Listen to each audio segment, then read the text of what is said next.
Welcome to Tenor Tech, where I solve the problems you didn't even know you had. You begin by confirming your Kaios is up to date and that you can open Kai Store. This matters because many VPN apps appear only on supported versions.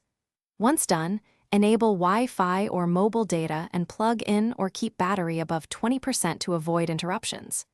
Next, sign into or create your VPN account on another device and note the server address, username, password, and any pre-shared key. You will need these immediately when adding a connection on your phone.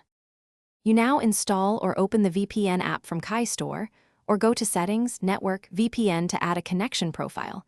This matters because some phones use an app and others a system profile. When adding the profile, choose the protocol your provider recommends.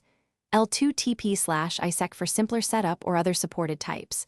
Then enter server, username, password, and pre-shared key if required. Save the profile, grant any permission prompts, and tap Connect. The phone will negotiate encryption and build a secure tunnel for your traffic. Once connected, verify the VPN by checking that apps load normally and that your IP or reported location has changed, which proves traffic routes through the VPN. Make sure to enable Auto Connect or set the app to start on boot so protection is continuous. Also keep the app and Kaios updated for security. If the VPN won't connect, first recheck credentials and server name, then toggle airplane mode or Wi-Fi, restart the phone, and reinstall the VPN app if needed. That single reset often resolves stubborn configuration errors. Thanks for watching. Subscribe to keep your life in tune.